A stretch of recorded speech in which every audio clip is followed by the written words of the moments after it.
पूर्णमदां पूर्णमिदां पूर्णात् पूर्णमुदच्यते पूर्णस्य पूर्णमादाय पूर्णमेवावशिष्यते। ॐ हरे Krishna Krishna Krishna Hare Hare Hare Ram Ram Ram Hare Hare.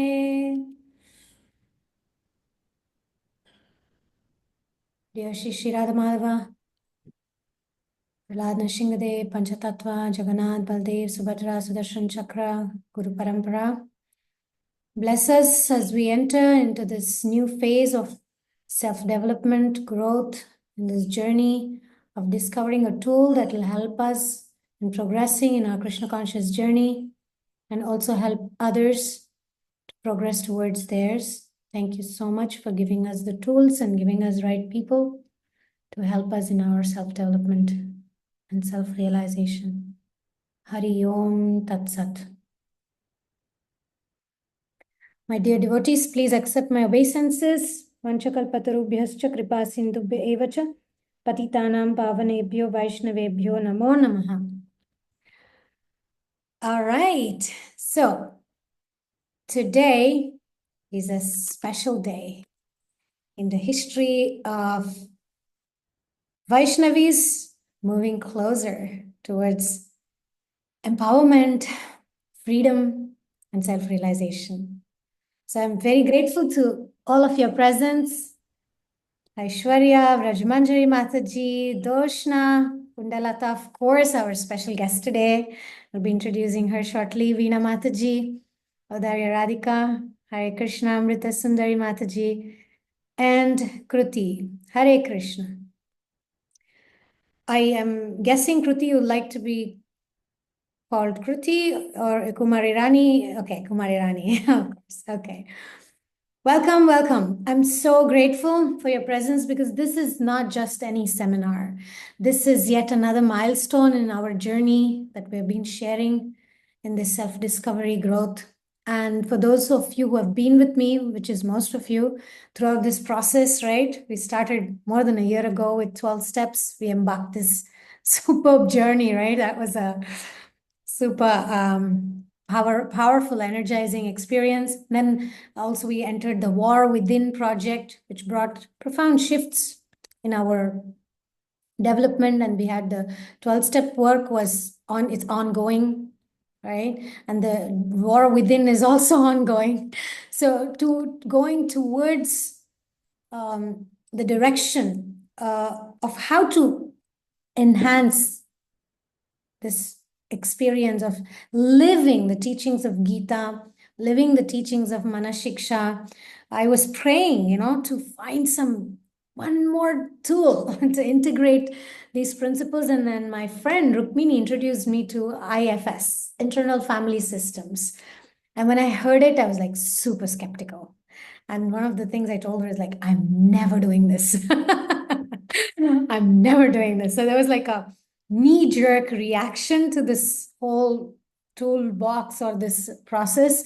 And then, I don't know, a few days after that, I was super into it. And then I explored further and I found that these teachings, it resonates deeply with the teachings of Gita and especially Manashiksha. This framework collectively, right? 12 steps, the war within, the Kurukshetra within, these are all like ways that we're trying to navigate the complexities of our mind, figure out the inner wounds that we have and how to align to higher self. That's the whole framework of Gita, how to align to our higher self. So this session sets the theme, the foundation of exploring all those tools that we have learned, how to integrate that, how to spiritually, psychologically practice harmonizing those inner parts, how to foster that self-compassion we've been talking about in our 12 steps work, the ACA work, how to guide ourselves towards that emotional and spiritual alignment. So I'm very delighted to welcome my dear friend and my therapist, Kundalata Devi. And for those of you who attended another session I'd given on Bhagavatam, she was present and I introduced her briefly, but she's been instrumental to start with in helping me having certain breakthroughs in the last few weeks. We've been working intensely on this system of IFS and this personal development that I'm experiencing. Of course, the 12-step work and all the work we did together was a foundation for me to have these breakthrough. And I was waiting for today to introduce all of you. And so I'm honored to introduce her, have her officially join our Vaishnavi Sangha, Radha Shakti Sangha, where she will be guiding us in this. So she's the expert. I'm only assisting her, and because we already have the foundation of 12 steps, I'll be giving you the context of how the connection is relevant in this whole theme, whole framework. Okay, so first of all, let me just give a second. So yeah, this is a picture that reflects today's work. We have a goal for today, and then I'm going to hand over this to Kundalata. She'll be guiding us into our first exercise, icebreaker exercise. And I think I need to introduce Pankajarada and Lakshmita. Pankajarada, if you can kindly change your name to initiated name.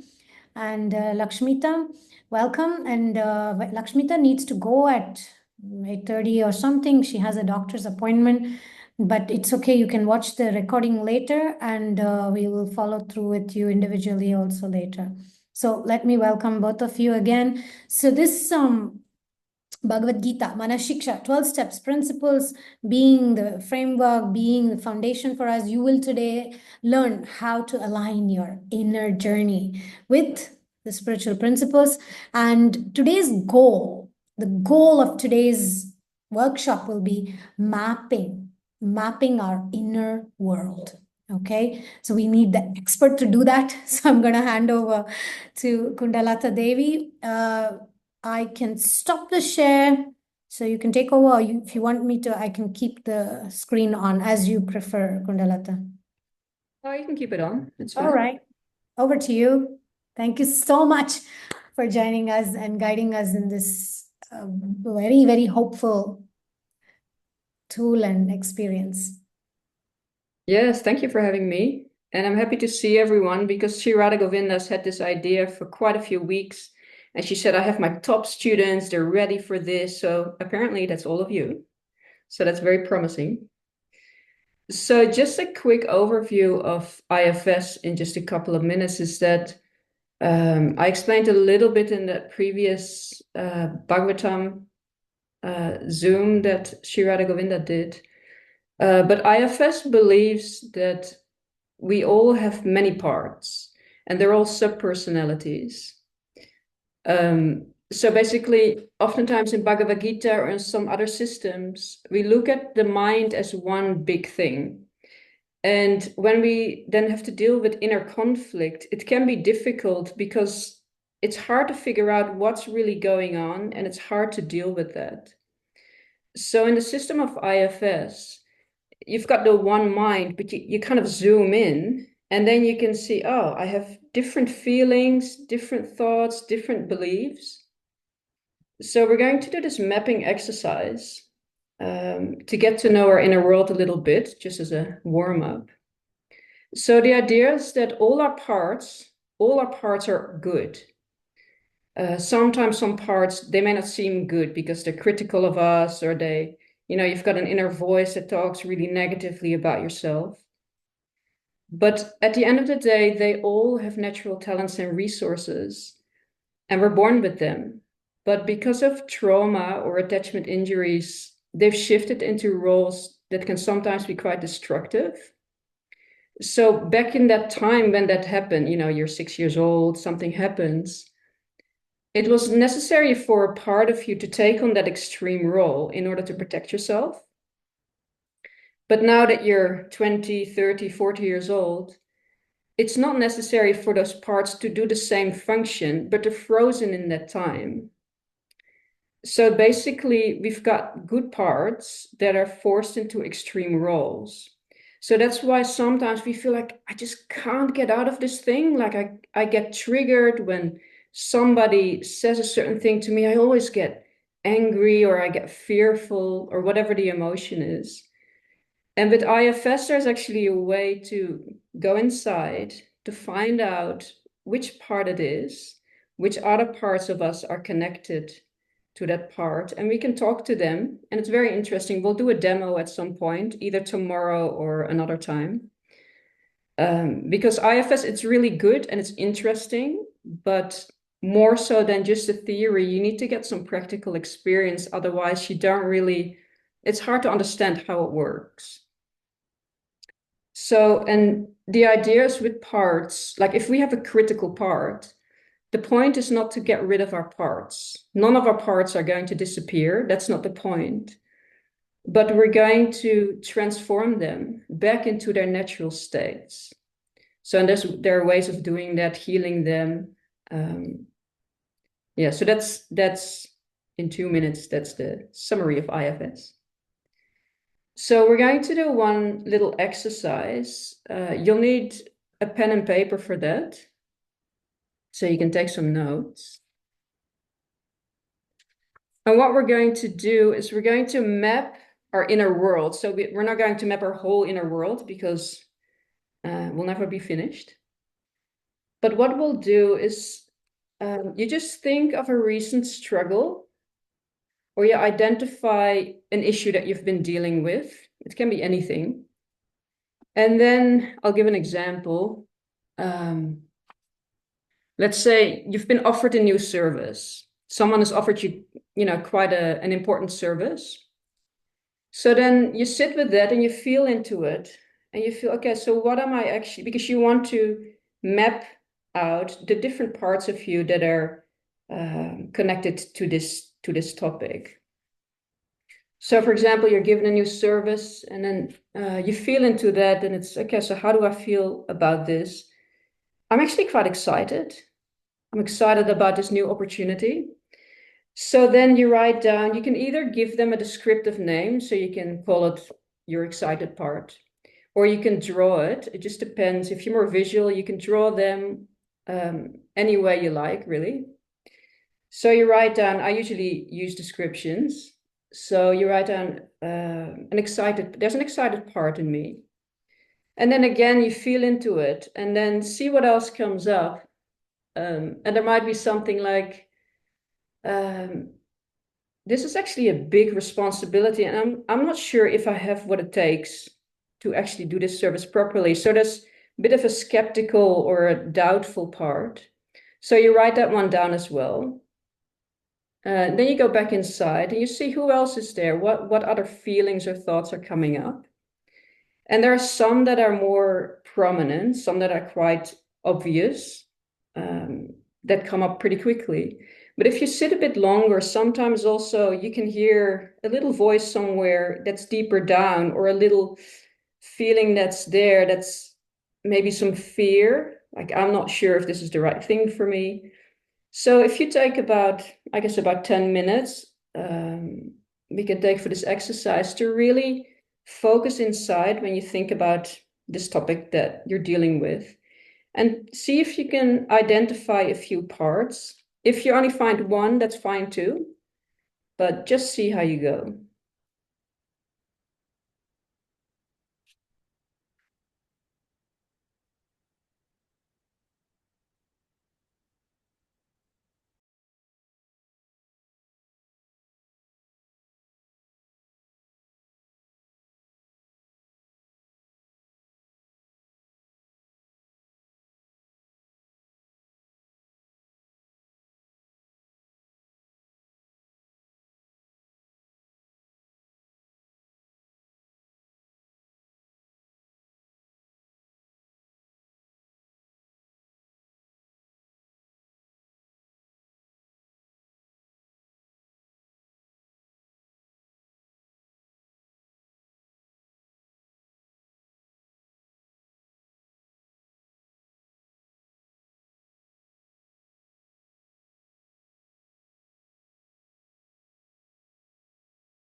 Many of you need more time?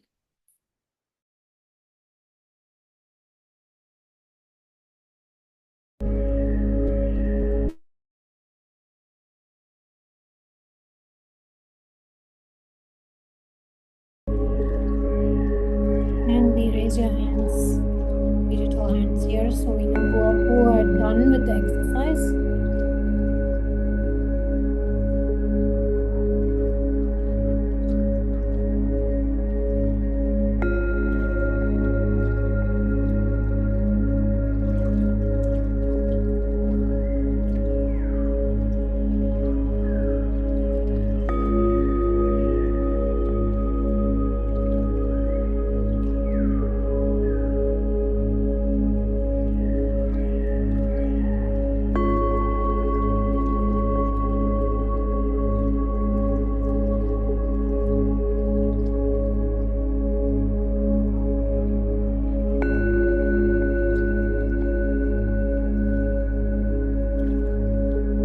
Okay, I'll give you 1 minute more.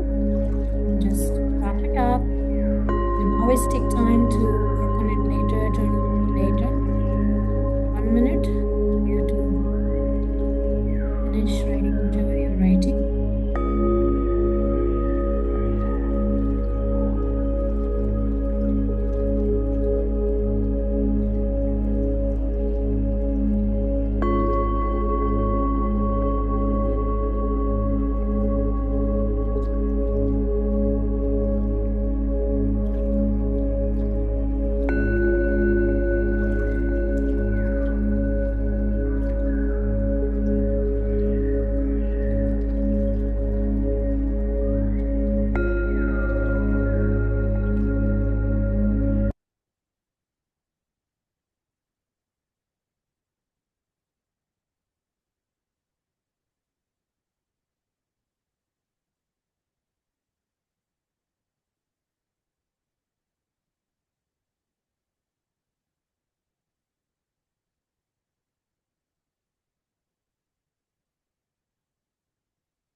Welcome back to the outer world.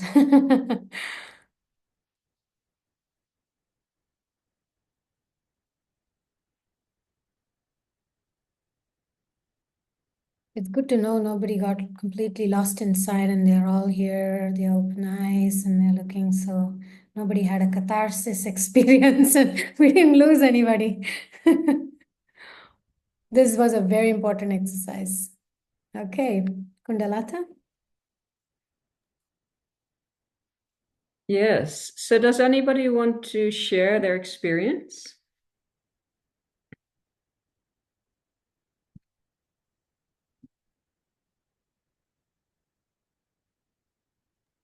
I can if nobody else is willing. Okay, Amrita Sundari.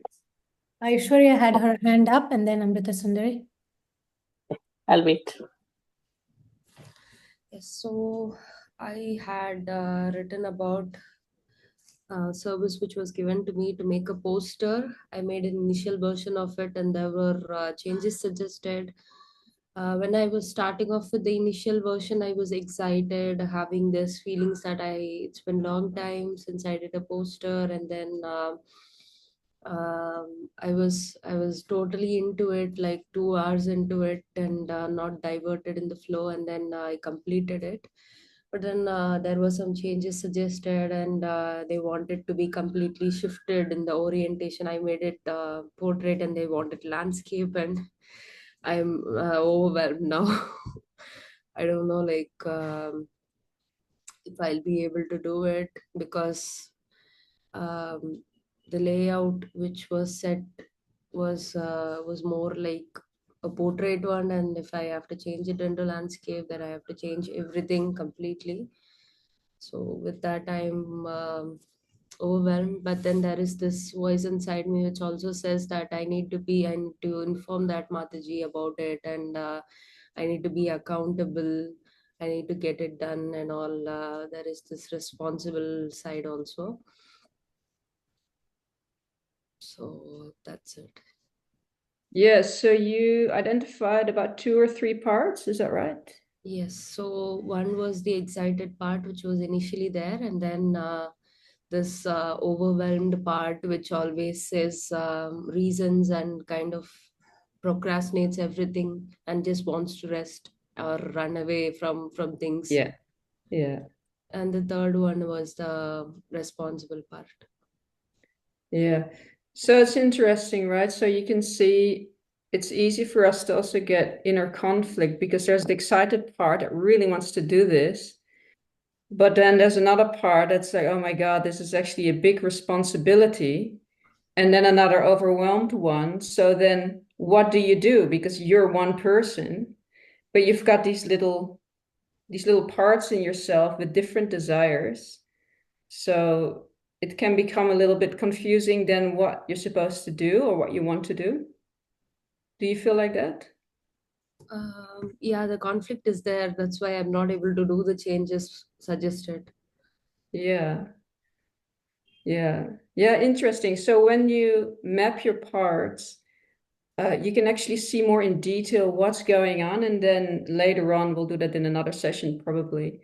You can talk to these different parts and see what they need.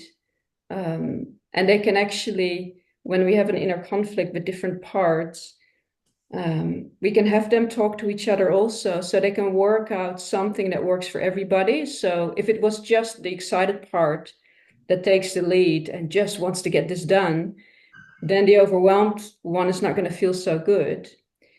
But if we just let the overwhelmed one take over and have its way, then that one may just pull out, and then your part of you that's excited will feel sad or down or disappointed. So, but this is really good. This is a really good start to just find out who is all there, what different parts do I have, what are their needs, what are their struggles. So that was really good. I just want to announce something very important before we proceed further. For some of you who are new to this, like Gopali, Audaria, I think only two of you. The rest of you already know the basics. Confidentiality, my dear Vaishnavis, confidentiality is the cornerstone of these meetings. We do not cross-talk, we do not comment, we do not judge on anybody's shares. Whatever you hear in this meeting shall remain in this meeting. And you're not going to say, oh, Aishwarya, she has a struggle with da da da da da. No. So this is the basic principle. We know the drill. For the rest of us, we have done it, but I'm just announcing it just in case you forgot the initiation vows. Okay, go ahead, Amrita Sundari, and then we have Audarya Radhika. Take advantage, my dear ladies. This is your time to express, learn. Hi Krishna. My situation that I was dealing recently, it's an emotional situation where there's a conflict between two members of my family and in India, and I'm far here in the US. And the things that I came up when I was writing is almost 15 parts. So and I kind of realize it's complex because it took me almost 20 days to process the whole thing, and I'm still working on it. So should I say out few of them? Yes, and when you start with these sort of mapping exercises, we can have a lot of parts, like 15, that's quite a few. But sometimes when we work with it a little bit more, then we find out there's actually one part that carries a few of those things. It's both angry and upset and something else, but it doesn't matter. Just getting everything on paper and just getting it clear, that's very good. So yeah, if you want to share a few. Okay, so my first reaction was shock and then anger. And then there was fear uh, for the member who I think was being mistreated a lot. And then I felt helpless, that I couldn't do much, sitting here and realizing that the situation can go worse in future. But then and then I wanted to chastise the person who was doing the wrong thing and saying the wrong things, but I knew if I said something that would you know make things more complicated. And so then I was like, okay, I'll just distance myself. I wanted to show my disappointment, but not in a way that the other person would react more, and things would get worse. And then as my initial anger and frustration and fear was I could express it, and I spoke to my friend and my other people. Then I was like, okay, then I was like, okay, let me see what is causing this from the other person. Why is she behaving like that? Then I wanted to see things from her side, maybe her health issue, whatever. Then I wanted to see the bigger pattern of our whole family back there, what would have caused her to behave in that way. And then I wanted to do something positive for the person whom I felt was the victim of this. But then I was also trying to appreciate the good things the person did, and not just put them in a one box that you're bad, you're horrible. I wanted to recall the positive things the person had done. And then as days went by, I also started self-contemplating that, what would have I done if I was in her situation? Would I have been perfect? No. So like that. And then I realized this is a pattern with me. Whenever I come across conflicts between people, this is my quite a frequent pattern. And then, of course, I always want to, at the end of it all, want to learn to forgive faster, and to be able to not get overwhelmed by conflicts. So these are some of the parts. Yeah, that's really good. That's some really good work there. And it's interesting. I was thinking when you were sharing, when we think about different challenges that we have, some challenges are smaller. So we may have 2 parts, 3 parts. But something with family members, where you have a whole history, there's so much attached to that. There's so many things that have happened in the past, and there's attachment, there's love, but there's also some attachment injury maybe that happened here or there. There's so many things. So then you'll have quite a few parts that have strong opinions. And what I didn't really explain before is there's 2 kind of parts. There are exiles, which are very hurt and vulnerable parts, and there are protector parts. So they jump in to protect those vulnerable ones. So when you were describing different parts of yourself, I could hear there's some protector parts. You said one of your parts wanted to chastise at some point. So that's a protector part of yourself that's trying to protect some vulnerable parts that might have gotten hurt or fearful. So there are different roles of parts, and when you start mapping them, you can find out these are some protector parts. They're trying to manage my whole system and keep me safe.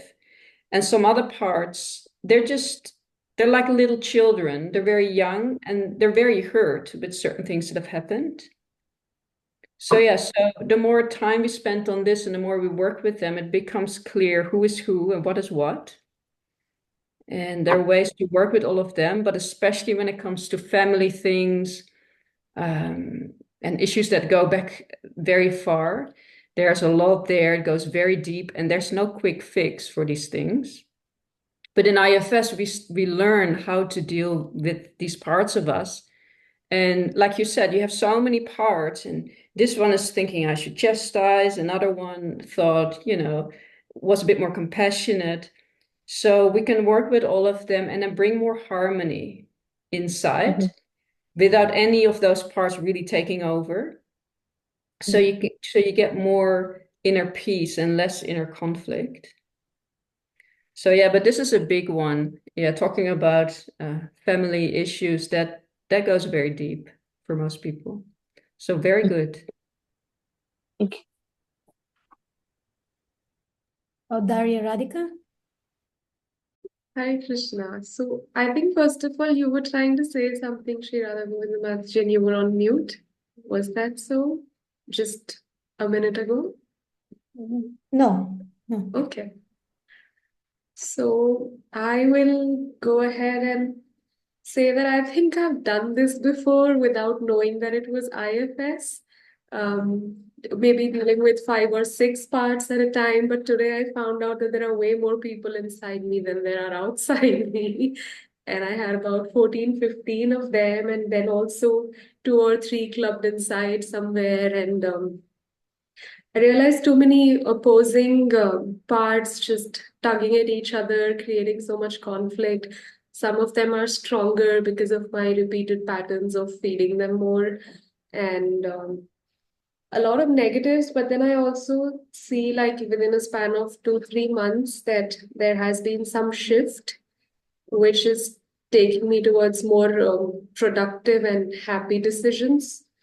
So my challenge that I took up was in the last few days, I've been actually looking for some engagement, some occupation, and and I have too many things that I want to do in life.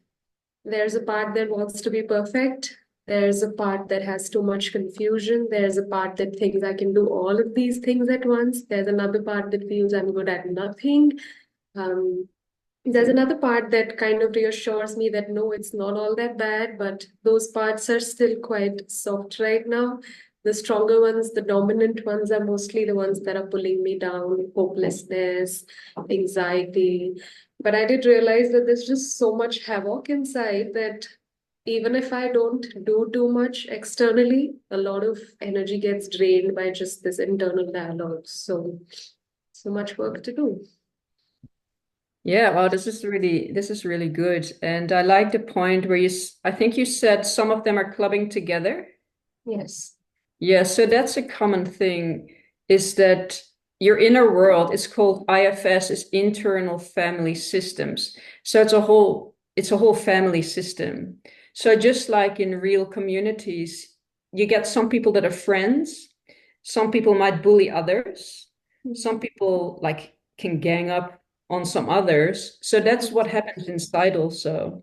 So one part has a very strong opinion, and some other side with it. So then they become stronger and they can push down some other parts. So you get more inner conflict, because that's what you mentioned also, that you found quite a bit inner conflict and there are some stronger parts that you've been feeding.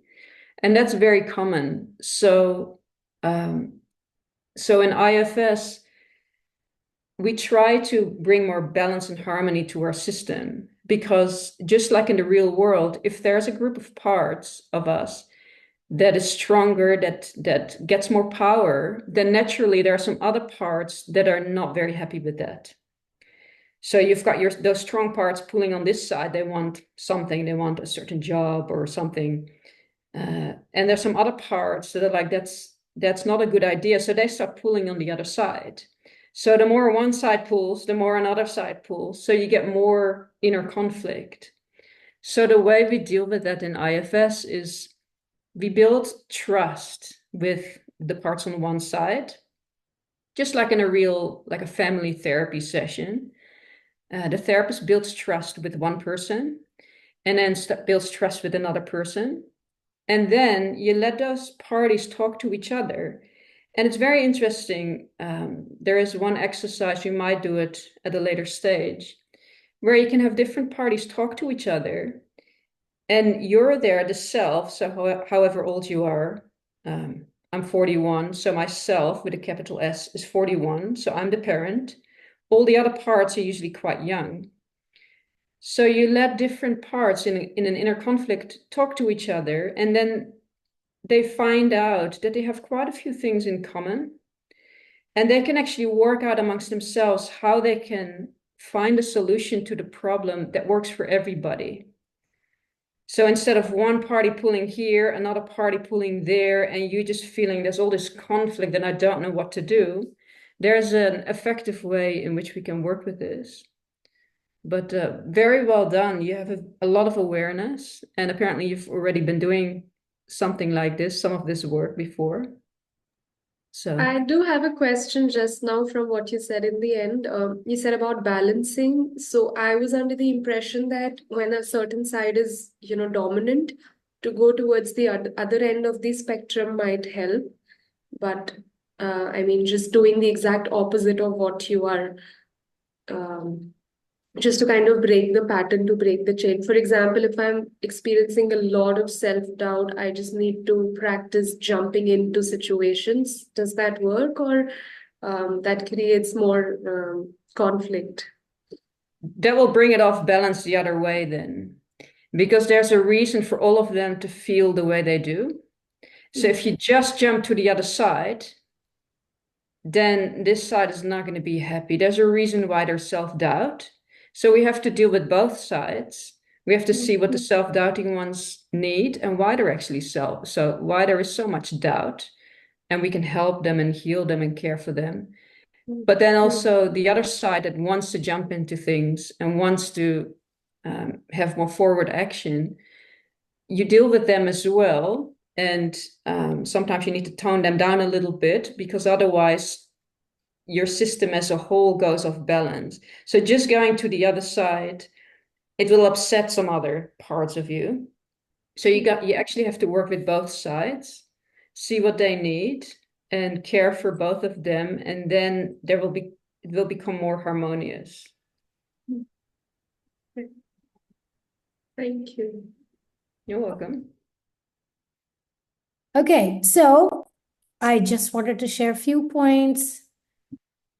As Kundalata said, there is a lot of awareness in all your shares so far. And in some of your faces, I see some parts that I found when I did this exercise.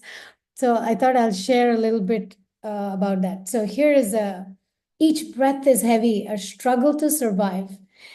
In this endless sea where no hope thrives, the horizon is dim, no light to lead, only the echoes of my unfulfilled need. These are just a poetry that I put together, looking at those contradictory struggles within me, those polarizing effects. See, Bhagavad Gita, very clear, right? I'm a follower of Krishna, Bhagavad Gita. That's me. And then there is the principle, like Bhagavad Gita, Krishna says very clearly, right? Look, you're not the body, you're eternal, you're unchanging, you're not your mind. Come on, it's simple. Just accept that. Do it, right? I wish it was that simple. And then, of course, Krishna says, "Na jayate mriyate va kadachin nayam bhutva bhavita va na bhuya. Ajo nityam shashvatoyam purano na hanyate hanyamane sharire." So Krishna is very clear in his instruction. You're the soul. There's no birth. There's no death. There's no conflicting parts. That's you. You have, the soul has not come into being, does not come into being, and will not come into being. Is unborn, the whole thing, eternal, unborn, existing. You are not slain when your body is slain. So then the parts which are on the other side of the game, or I would say the parts for me, because the self is what Krishna is talking about. So despite this truth, my experience, I'll say okay, so maybe it may or may not relate to you. So my experience can become so clouded because of what we call in this IFS process is a blending, which Kundalata will explain more. So blending happens with the self that Krishna is talking about, which is, that it has those ego and the mind, but self is independent. It's eternal, it's blissful, it's happy, it's not conflicted. So in this whole IFS system, there is the describing of these inner parts, which Krishna says that, make friends with your mind. You can make your mind a friend or your enemy. So like Aishwarya was asking that, sorry, Audarya Radhika was asking, who's also Aishwarya, by the way, was asking the question about,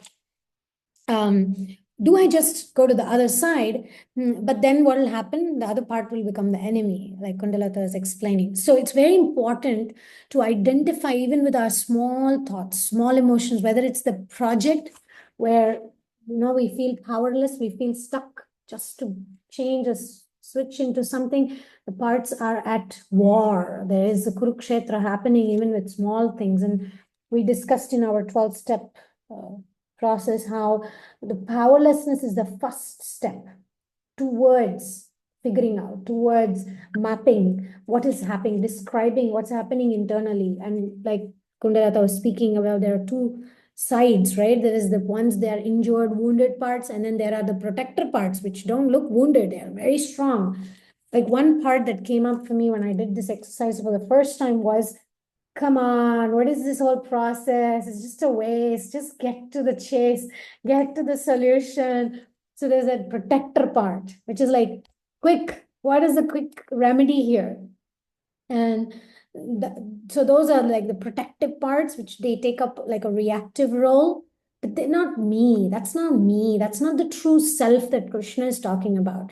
So in the 12 steps, the first step is admitting that I can't figure out all the steps. I don't know exactly how to unblend. I am powerless. I need help. Then comes the third step principle, which is turning to Krishna and saying, Krishna, I hand it over to you. I want to give it to you.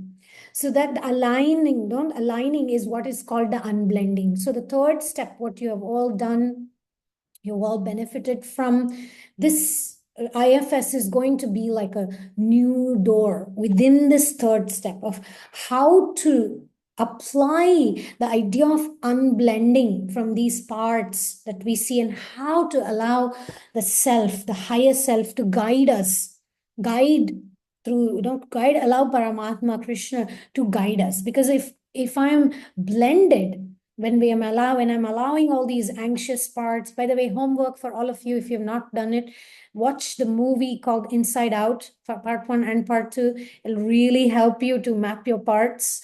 So because this struggle is real. And then we can feel stuck. And then one of you was sharing about that shock, that fear, how it can block us. And so we cannot reach humility and surrender, which goes after step 3, unless and until we align, unless and until we get in touch with the higher self. And for most of us, we're so blended that we cannot even discriminate what is me and what are these parts. So introspection, meditation, all these things helps. But this IFS can be a way that for me, I changed my way of journaling after IFS. I changed my way how I meditate, I shifted the way how I pray. So that unblending was starting to become real, and I could really truly see these parts like people, and not really, it's not really me, but they are part of me, and I need to deal with them. So with this framework, we're going to set the theme. The theme is, when we're mapping the parts, one important point is understand what are we trying to harmonize. So what we're trying to harmonize is the harmony needs to happen under the leadership of self. Not that, oh, this part is freaking out crazy, I'm going to give control to that part. No, for those of you who watched Inside Out, you can't give the steering wheel to the anxious part. It'll ruin everything. So I'm not going to be sharing too much about the movie. I want you to watch it. So no spoilers here. But yes, I don't know if Pankaj Radha had a question or share, but maybe we can move ahead and get into the next exercise, which will give us a little bit more of that friend and enemy concept, how to transform, and do another exercise which will lead us to that. Yeah, any questions so far? Any part has a problem in this system? Any part is screaming and saying, is this really gonna work? I'm sure there are. Kumari Rani, go ahead.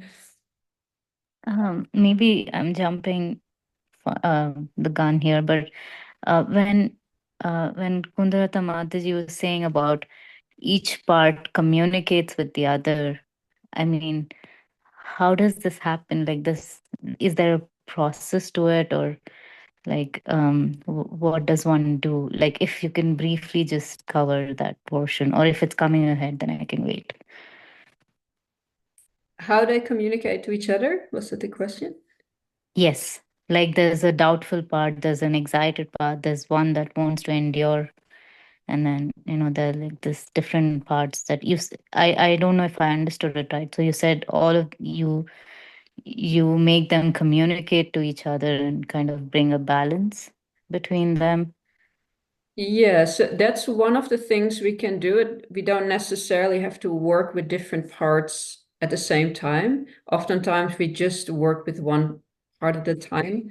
But sometimes when there is an inner conflict, then two parts on opposing sides, then yes, we can do that. We build trust with one part. And this is all, until now, this is all very theoretical. That's why we have to do a demo and do some more practical work to understand how it means, because it just sounds very esoteric, right? But every single person, spiritual or not, everyone is able to do this very easily, actually. You go inside, and it's better done in a one-on-one session. But you focus on a part of yourself. Let's say there's an angry part. So you go inside and you try to find it somewhere in or around your body. So let's say it's in your chest, maybe.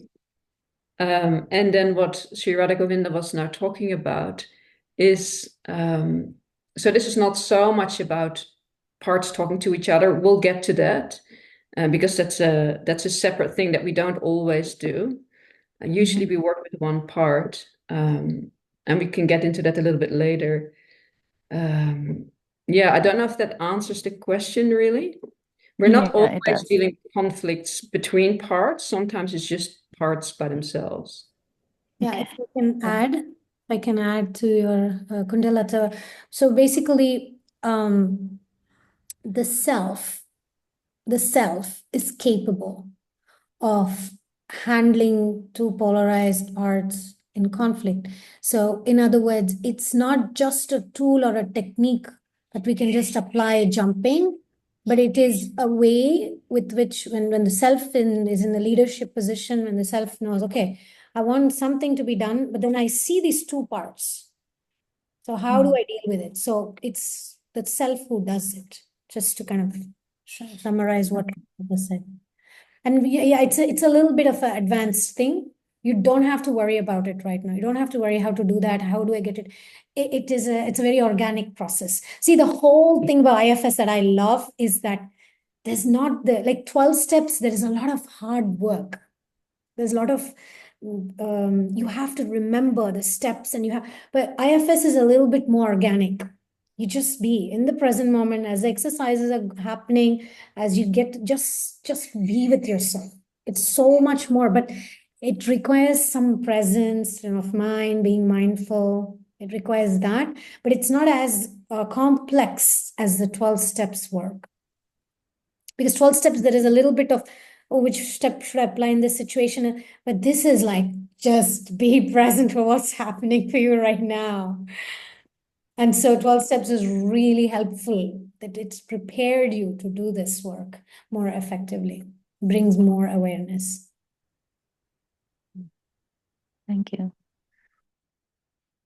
Right. So Kundalata, would you like to take over? Yes, I think I should just explain something about unblending you were just talking about. Yes. So in IFS, the self with a capital S, that's us at the age that we are at now. So I'll take myself as an example. So I'm 41. So myself, which sometimes people call it higher self or soul sometimes, but I guess in our understanding would be more like the higher self. So I'm 41 with all my life experience, with the age that I am now at. And a lot of our parts, interestingly enough, because you can also ask them their age when you work with them. And very often when you ask their age, you will get a single digit. So they're often very young, younger than 10. And that is because these parts of us, they got frozen in time. So if something happened when you were 8 years old, a trauma that you couldn't actually process in the moment, the part gets stuck there. And that creates all kinds of problems because now you're 41, but a part of you is still reacting like it's an 8-year-old child. So, and that's why we get a lot of issues and we just can't seem to get ourselves out of it. So the solution to this is that our self, our adult self, comes in, So we are the inner parent of our system. And basically, you have an inner family of a lot of very young parts. And just like in a real family, what they need, because if you just let the children run wild, it's going to be mayhem, right? It's going to be chaos. So what they need is a mature parent to come in and to have some firmness and some boundaries, but also be very compassionate and understanding that these parts of us, they're very young and they may react in certain ways that they don't mean anything bad, but that's all they know at that young age. So when we work with parts in IFS sessions or in our personal work, the most important thing is the unblending that Sri Radhagovinda just mentioned. So that means that because all these parts are part of us, they're sub-personalities, when we live our life, we're blended with them, right? So we feel like this and we believe like that, and we've got these thoughts. We just, all these parts, they're part of us. But when you want to work and heal specific parts in IFS, it's very important that you come to a point where you're not blended with those parts so that you're really in your self energy. And this is the most challenging thing in IFS. And that's why it's so good to do it with a therapist, because a therapist can help you. They can detect when you're blended with parts and they can help you unblend, because you see that when you're trying to work with a target part that you want to help, but if you're blended with other parts that have an agenda, they're going to be pushing for something. We need to fix this quickly, or I don't like this part I'm working with. I wish it would just stop talking. Your target part that's very young, those parts are allergic to parts with agendas. So if I'm blended with pushing parts, the target part is not going to be happy and I can't really do much work. So when you learn how to ask any other parts that are there to just relax a little bit and take a step back and let me as a 41-year-old embody more. So I'm really in my body and I'm not so blended with my parts right now. Then you see that your target part all of a sudden changes. And it becomes very responsive. Because if you have a 6-year-old child that's feeling disturbed, if there's another immature child that comes and tries to push it around, it's not going to be very happy.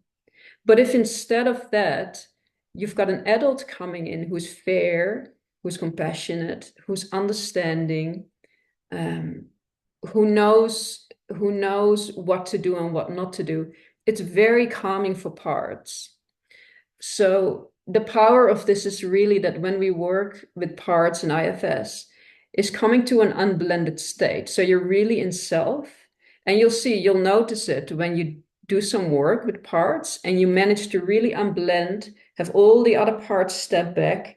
You see that then the relationship with your target part is so much easier, and the part will start talking to you. You ask it questions, you can hear the answers. It works really well. So that's one of the challenging things, to come to an unblended state, but it's extremely powerful. And you can really see people transforming when they get to that unblended state and they work with their parts.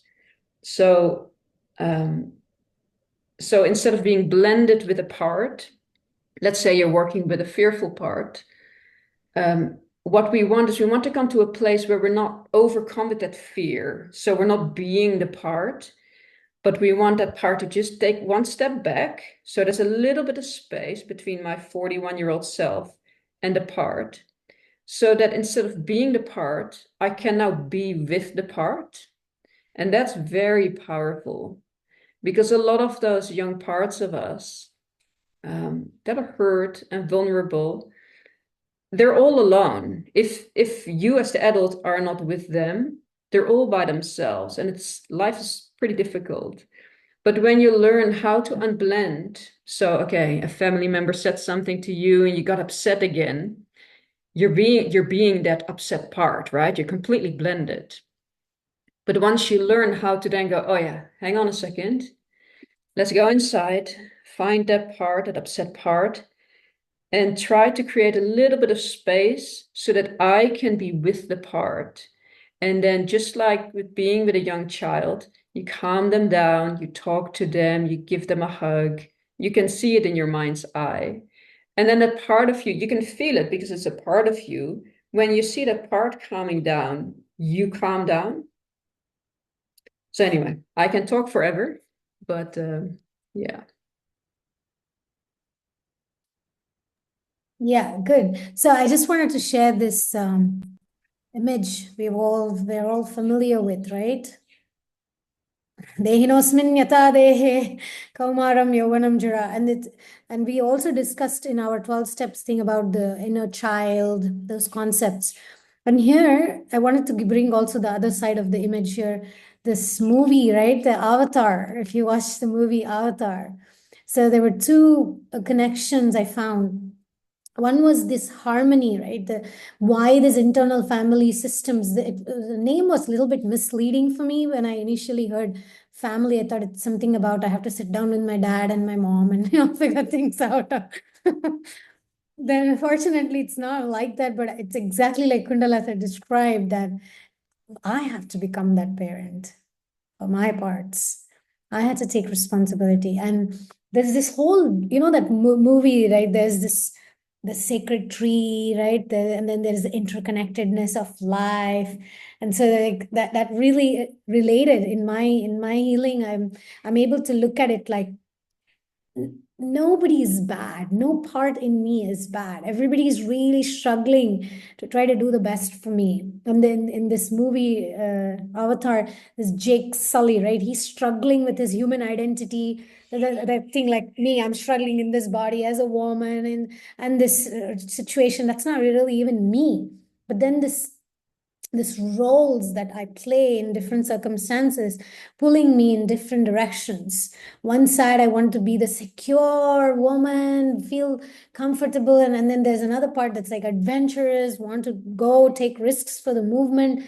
Then that guidance that comes, in the movie, there's a whole guidance and everything. And then it mirrors that process of unblending, like Kundalata unpacked that whole thing. It's so powerful.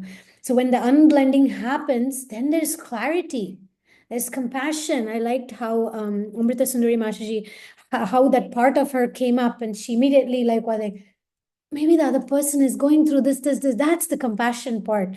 And then the self has all the qualities, like Prahlad Maharaj speaks about it, Krishna speaks about it in Gita, and then the IFS people also speak about it, the C's, the 8 C's of the soul, the compassion and the calm and all those things. When the self leads, we feel at peace, we feel clear, we feel compassion. So that's the alignment we're looking at. That's the goal, that bringing that unity, that purpose, that healing.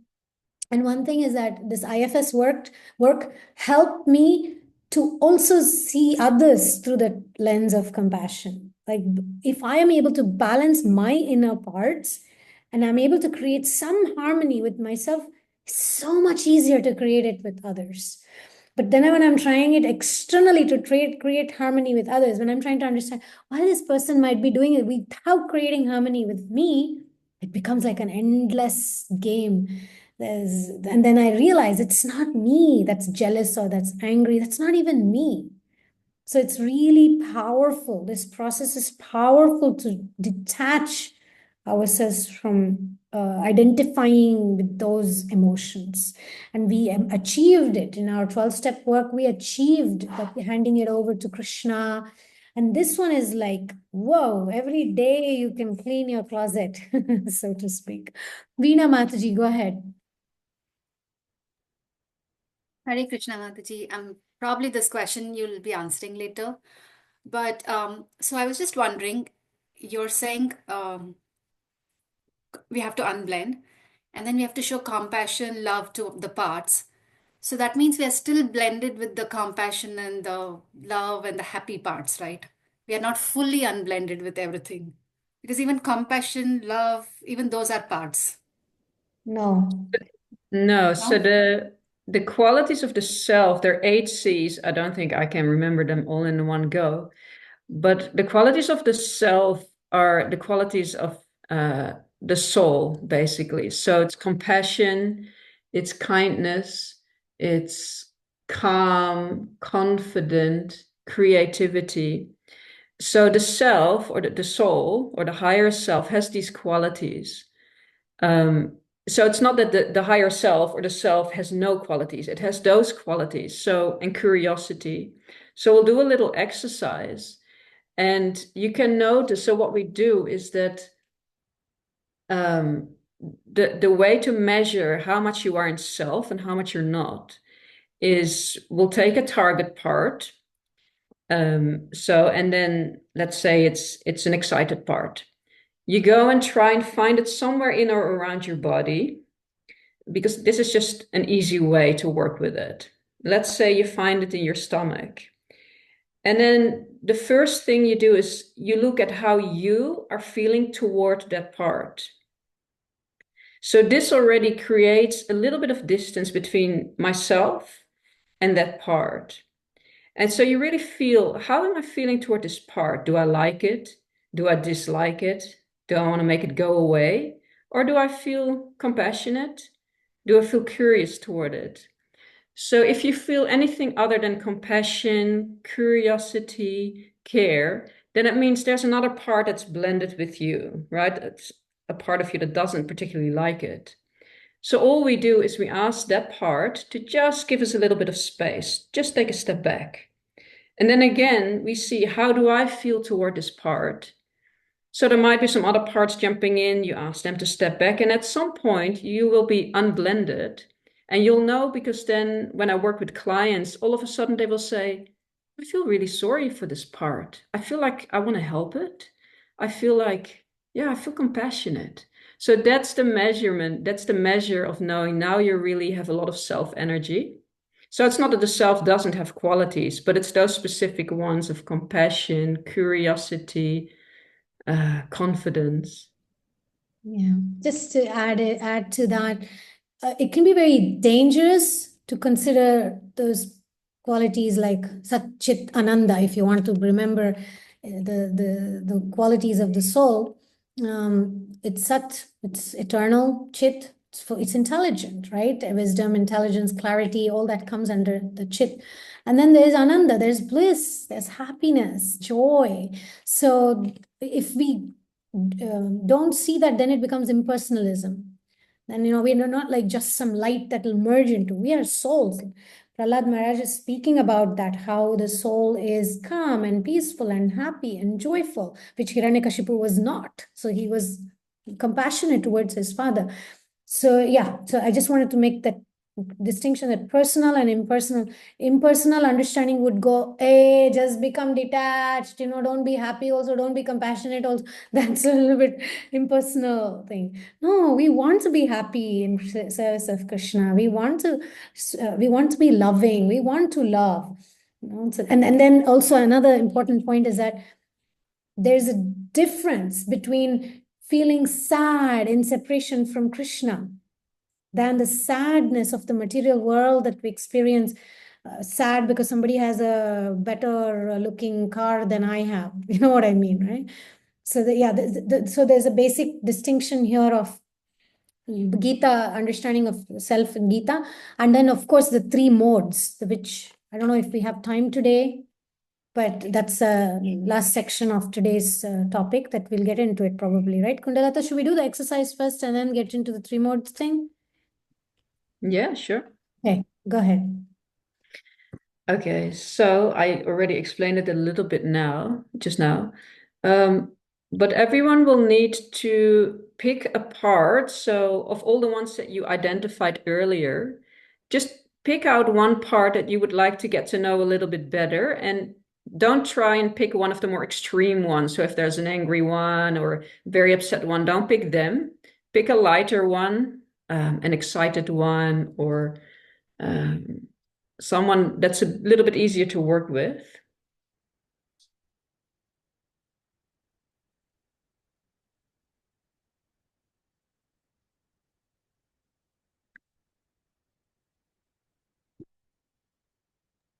And then what do we do with it, Mataji? Okay, so if everyone has identified a part, we'll just do like a little visualization or a meditation. So just get comfortable And maybe close your eyes if that feels good for you. And take a few deep breaths so that you're really in the present moment and your body really relaxes.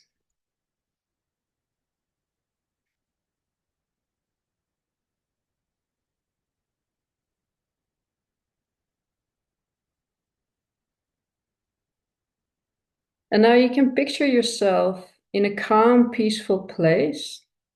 So it could be a garden, it can be a flower field, it can be a beach, or any serene setting that feels safe for you.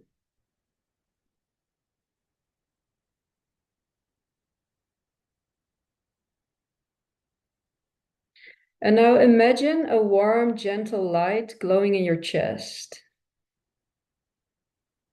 So we know the soul is in our heart. So this light represents yourself, your compassionate, curious, and calm core.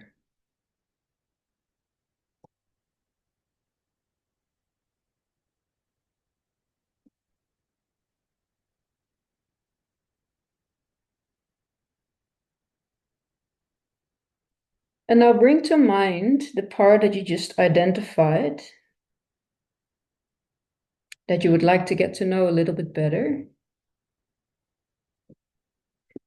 And see if you can find this part somewhere in or around your body. It might be your chest, it might be your throat, it might be your head, it might be your stomach or anywhere else.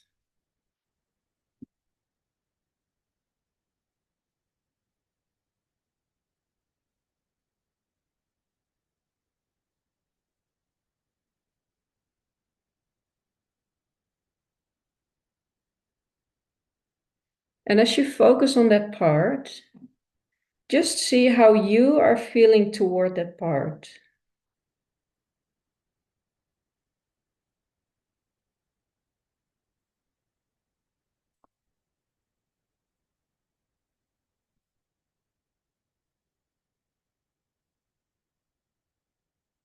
So maybe do you dislike it? Or does the part annoy you? Are you afraid of it? Maybe you want to get rid of it? So you're just noticing how you're feeling toward it.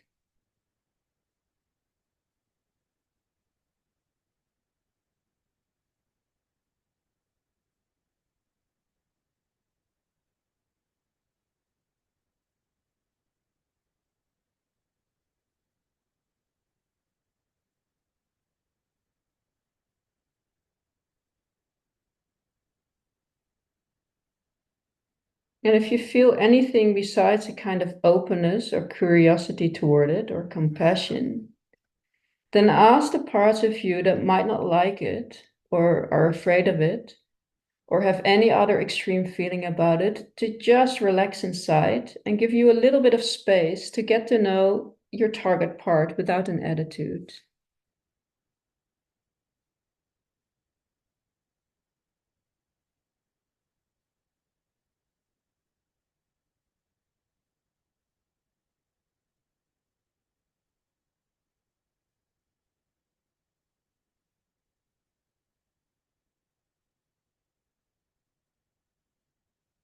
And if there are any of these parts interfering, the ones that maybe dislike your target part, and you just ask them to give a bit of space to take a step back. And most of the time you can either hear them say something like, yes, or that's okay, or you can feel them withdrawing.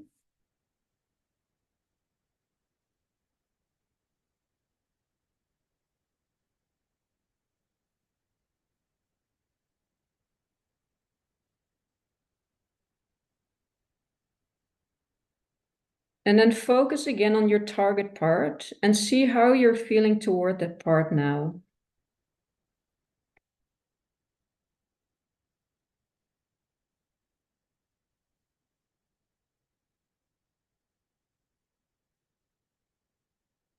If you still feel some emotions toward it that are anything other than compassion or curiosity, Then also ask those parts of you that are having these feelings to just step back and give a bit of space.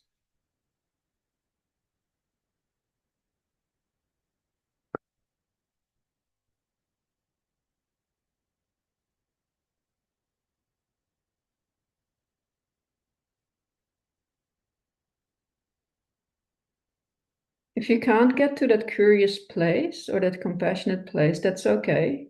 You can just spend the time talking to the parts of you that don't want to relax about their fears, about letting you actually interact with the target emotion or the target part. But if you can get into that mindfully curious place, then it's safe to begin to interact with your target part. And it might feel a bit odd at this point, but just give it a try.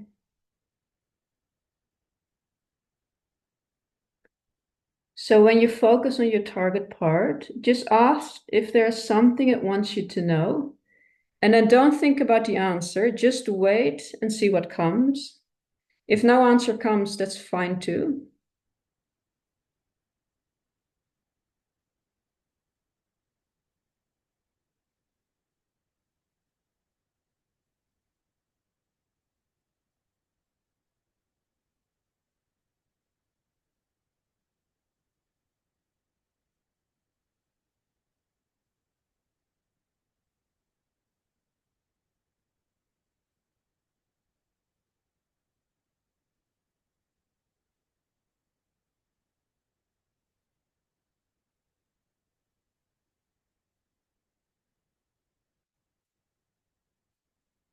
So you can ask if it wants you to know anything about itself, or you can ask if there's anything that this part needs from you.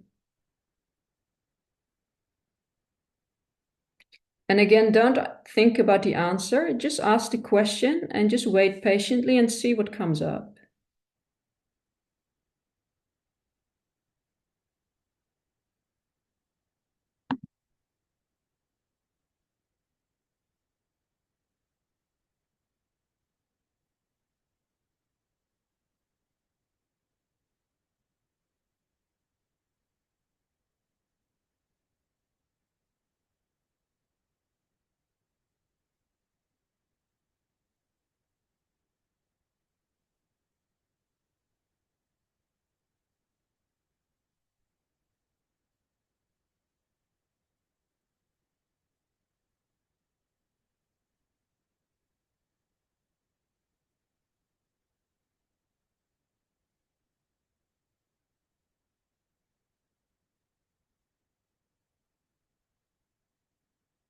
So when the time feels right, just thank the part for anything that it has told you or shown you.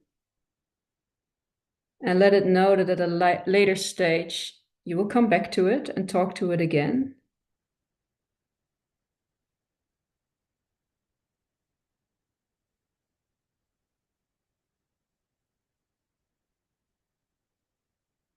And when you're ready, just come back into the room, shift your focus back to the outside world.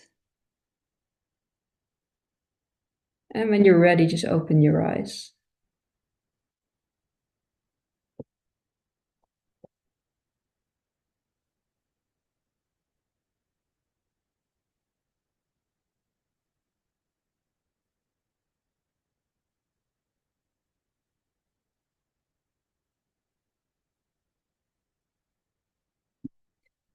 Okay, does anybody want to share their experience?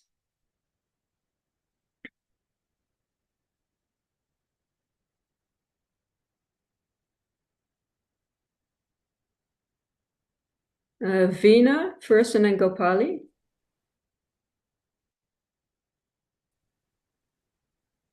So the part I was picking is self-pity. And when I looked at that part, by the way, exercise was also hard because it's first time. But when Yeah. I was talking to the part and looking at the part, I actually felt like, oh my God, you sad one. Because I've also seen the movie Inside Out. I kept imagining all of them as those Yeah. characters. So I just felt so sad. Like I felt like that self-pity has been struggling and, going through so much unnecessary burdens and everything. And I felt like that really sad for puppet. Puppet. And I kept getting messages on the phone and distractions and like, oh my God, I'm hungry and I have to go. And I was like, okay, hold on, wait, you guys. I imagine distractions also has parts. And I'm like, okay, you guys have to stop. We will eat. It's only another 5 minutes. We will do other work. Just wait. Let me talk to the self-pity. And and then finally, when I tried to have conversation, it was saying, uh, I just feel like everyone is so much better than me, and I'm like not good at all. And I was like, okay, we haven't learned what to do about this, but just thank you because Mataji said we have to thank you. So I'm going to come back to you how to deal with it. But I actually got tears in my eyes that unnecessarily, okay, may not be unnecessary. I just felt like so sad for it. Really so Yeah. sad. Yeah, and that's also one of the things when you're in self is that you feel really sorry for a part. It's the compassion. And it's very interesting. You already identified that the hunger, the other work, all the distractions, that they may be other parts. And that's true because sometimes other parts are afraid of us going to a target part. And they're so resourceful. They have so many ways they can take you out. You're going to be terribly hungry. They can put you to sleep, like literally. They can come up with so many other thoughts to take you out because they are afraid if you're going to go to the sad part, that sadness might just overwhelm my whole system. And that's not safe. So you get these protector parts that are jumping in, that are like, hang on a second, we'd better go and eat something instead of doing this. So this was really good work. And I could see you got a little bit emotional, but it's very powerful work to actually go to one of those parts and talk to them and show them some care. So yeah, really well done. Thank you, Mataji. This was amazing. Gopali? Hare Krishna.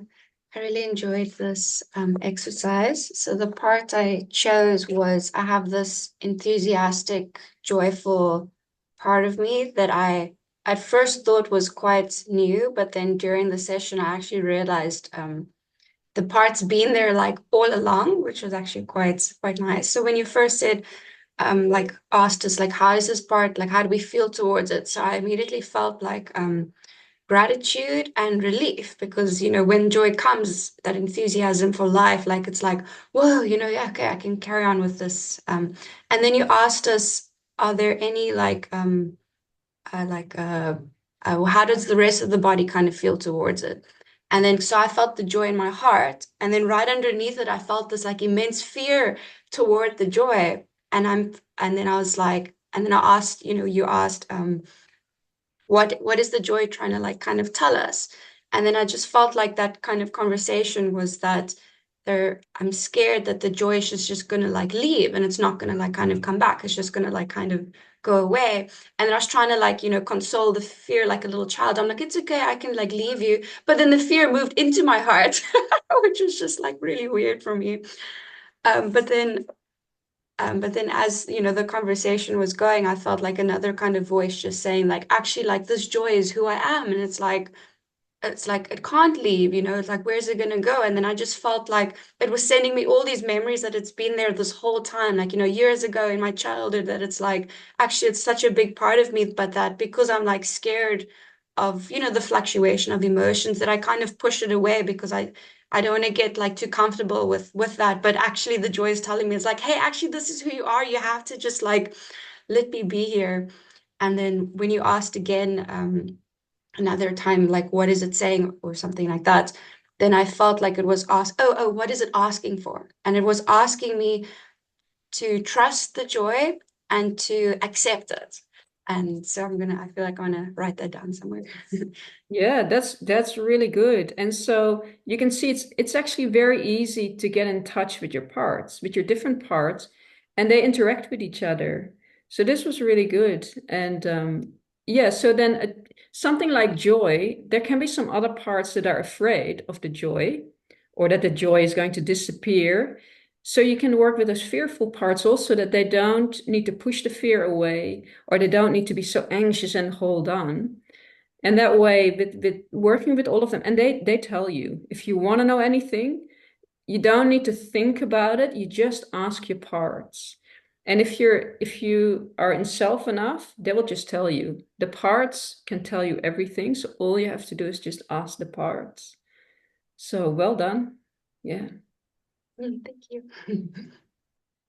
Who was next? Daria Radhika, I think. Yes. So, I picked up this newly emerging part that is passion for me right now. And I noticed also, like you said in the end, that these parts are really waiting to talk to us. It's more that I wasn't so available. And they're very easy and forgiving and flexible and simple, I think, innocent. So, this part, passion, it made me feel proud of myself and of it, that it's emerging, and grateful, of course, because I've been in the mode of confusion and pity a lot. And when I asked it what it wants, it said that I've been waiting too long and it just needs my support. And of course, the protective parts, the more critical parts, tried saying that, the hopeless parts, that things keep failing, you have to be in status quo, don't try to change too much, otherwise, there'll be disappointment. And so that parts, they keep coming and saying, I'm telling you, I told you so, I told you so. But this passion is afraid and it wants my help, and it says that don't give up on me. So that's what this exercise can be. Thank you. Yeah, great. And one thing you said is that the part told you it's been waiting so long to get your attention. And that's the case for these parts, because they've waited for 20, 30, sometimes 40 years, depending on our age. They've been waiting so long, they're all there. And what they so need is for us, the adult, to actually turn to them in a compassionate manner and just listen to them, just be open. What do you want me to know about yourself? And what do you need from me? Those are the two main questions that you can ask parts, and they will tell you everything. And a lot of time, especially the wounded ones, they're just waiting for the moment that you pay attention to them. So yeah, this is great. One more. Shirada Govinda, we have time for one more. Yeah, I was just thinking that officially we can end here, but for those of you who'd like to stay on, we can process this further. But officially, the presentation is done, but we would like to spend some time to see how you felt, and if you have any questions, you can stay back. Is that okay, Kundalata? Yeah, sure. Okay. Thank you. Go ahead, Aishwarya. Because I want your parts to feel comfortable. I don't want one part to say, hey, I was waiting for this thing to end in time. What is going on? And I want to so you're free. It is free to do what it wants. So what were the two questions that you mentioned, Kuntalata Mataji? What do you want me to know about yourself? And the second question? Yes, and is there anything you need from me? Is there anything you need?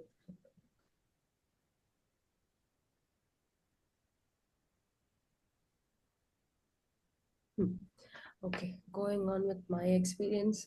So initially there were so many noises inside my head saying like, don't do this, don't go inside, it's not safe, it's so it's such a fearful place. And there was this strong feeling that was holding me back in over here, and it was like saying don't go, don't do this, don't go, don't do this. And the part that I chose was the responsible part. And the other parts were like, no, I'm afraid of that part, just don't go there, it's so dominating, it's so controlling, don't speak to it, and it will take control of all of us, and all of that. And then I had to, as you mentioned, like during the thing, I had to ask them to be quiet for a while, and then they said okay, fine. And then then like I went, you were asking me to see if I feel compassionate or curious about it, but I didn't feel any of them. I just felt like, and there was some, as you mentioned, like there was some part that was putting me to sleep also. And it didn't want me to go there. And then I had to ask all of them to stay a bit, like step a bit back. And then this I asked like the responsibility, that feeling, like how old are you, and it said like somewhere around 8th standard. And it was like saying, and then I was like asking it, what is most bothering you. And then it said that life is so unpredictable, and I want to be in control of things, but I'm not able to. And then that's when I felt compassionate towards it. Okay. Yeah, that's really great. And this is a good example also that you said there's a lot of noise, there are a lot of parts that are saying, don't do this, don't go inside. Those are protective parts that are trying to help you to keep you safe because they think if you go to that responsible one, we think something really bad is going to happen, it's going to take over something. So they're warning you. So all that noise, all these parts, they're not bad. They're trying really hard in keeping you safe. So we have to be compassionate to them as well. They're not being bad. They're afraid. And yeah, you said then, I just took some notes. You said you didn't feel compassion then first. So then you can see that's like the how you can see that there's still some parts blended with you. And that makes sense, right? Because when you have quite a few parts that are a little bit unsure about this and are not so into it, or they're trying to put you to sleep, it just means it takes a bit more time to put everyone at ease. And in one-on-one sessions, that's easier to do. But yeah, very good. And you even asked how old the part is. So this is great. Yeah. Just getting to know your parts a little bit like this. Yeah. Really well done. Yeah, thank you. It was really nice to explore my part, Yeah, good. facilitating it. You're welcome. Doshna? Hare Krishna Mataji, thank you so much. First of all, I felt like throughout the session, I was not my 35-year-old self, and I was probably stuck somewhere. And then when you said at one point in the notes that we come to the self in our current age, and then we speak to the parts, that's when I reminded myself, oh, okay, we are not small, we are 35-year-old, and that's where we process from. And in this activity, I picked the part. My whole situation was I had various feelings about this session itself, this workshop itself. So I made a list of them, and one part was one voice within which was feeling sad and responsible for reporting incorrect timing to Radha Govinda Mataji, because of which few other people could not attend. So I call that part responsible part, and then that was easier for me to interact with compared to the other ones which felt complex, and I had a lot of emotions with them. Yeah. So when you asked where that part was located, for some time I thought, okay, it's here in the mind, or at one point it was in the heart, so I don't know where it was. So it was mostly in the heart. And then you took us to a place, a calming place, and I was at the beach. And when I separated myself from the path, suddenly I could hear the heartbeat. Everything was silent. It was a different experience being there. And then I was trying to communicate to that path. Suddenly fear came, sadness came. I told them to wait. And then I asked the responsible part, what is it it wants me to know or do. It said that I feel sad for those people who could not attend, and it said that it wants me to tell sorry to them. Then that's where it ended, and you said, okay, you can come out, thank the party, come back. Yeah, thank you so much for that. Very good. And just one point I wanted to mention is that you felt at the beginning, you said you didn't feel 35 years old. You felt you're younger,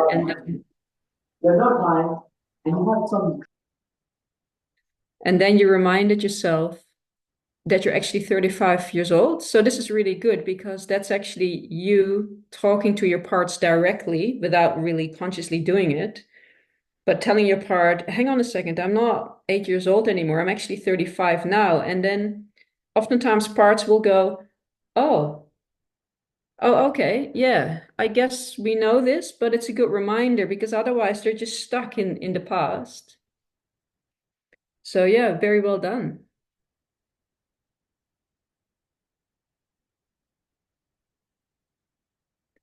Kumari Rani?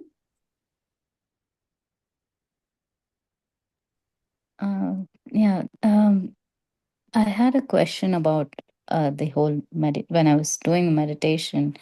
So maybe through experience, I'll just ask my question. So while narrating my experience, so when you said about okay, you focus on the part which you like, I felt I wanted to focus on hope, which was kind of centered around my heart, like the chest region.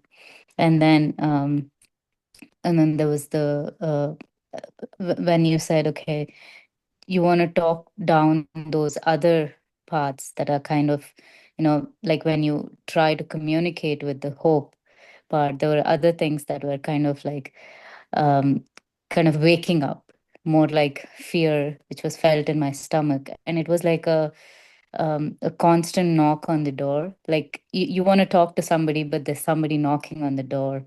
And and the whole exercise of, like, you want to talk them down and then ask them time for a little bit, for me to communicate. But something weird that I felt, or what I don't understand is, I have this thing, like when you said, how do I feel towards that part?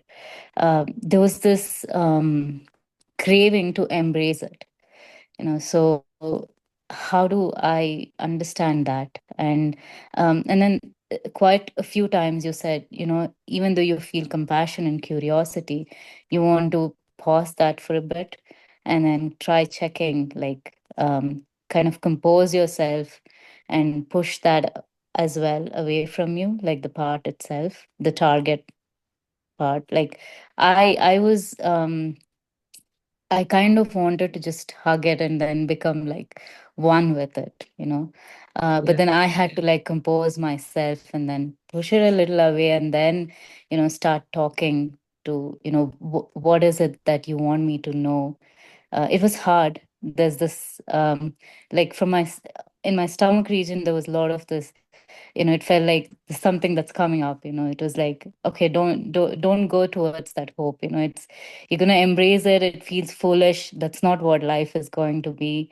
It was kind of those there was a background there, and then I had to like push it down.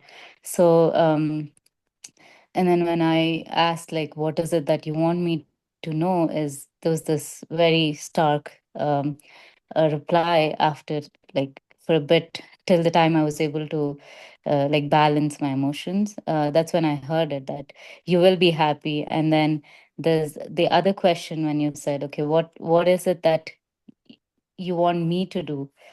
And then there was the same word which I used before, to the endurance, that you need to wait for a bit. Um, so these were some things that happened. But what I fail to understand uh, is this natural for somebody to feel like, I want to run towards it? I am this, 32-year-old. I have to be composed. I have to be serious. I have to be, I have to have this demeanor outside. But when I went inside, this is like a 9-year-old child, trying to grab a candy from the, or some, like, feeling very childish and very like, I want it. It was kind of like that. So Yeah. um I know there are a lot of questions and confusion, but I was confused. Is that me, or is it like there are some other things that are actually, dominating me? And is this natural to feel? Yeah, this is very good that you bring this up, because this is actually the challenge with doing a group coaching session like this. Because I have to do like a general thing, a general visualization that everyone can follow. But if we'd had a one-on-one session, and when I ask you, how are you feeling toward it? And you go, I just want to embrace it, I would have said, go ahead. Because that's compassion, it's love, that's self energy. So you just wanting to go to that part and just giving it a hug, that would have been fine. So that's actually really good. It's just we're in a group setting. That's why it went like this, but it was very good. And you could just have done that. She can still do it. She can still. Yeah, you can still do it. Yeah. So you did really well, actually. Yeah. Thank you. And that's often what happens if you ask parts, what do you need from me? Oftentimes they just want a hug. They just want to be with you, or they just want to be carried. It's like little children. When they're not feeling good, they just need love. So if you feel that natural draw towards a part, you just want to give it a hug, then go ahead. Okay. Yeah. Thank you.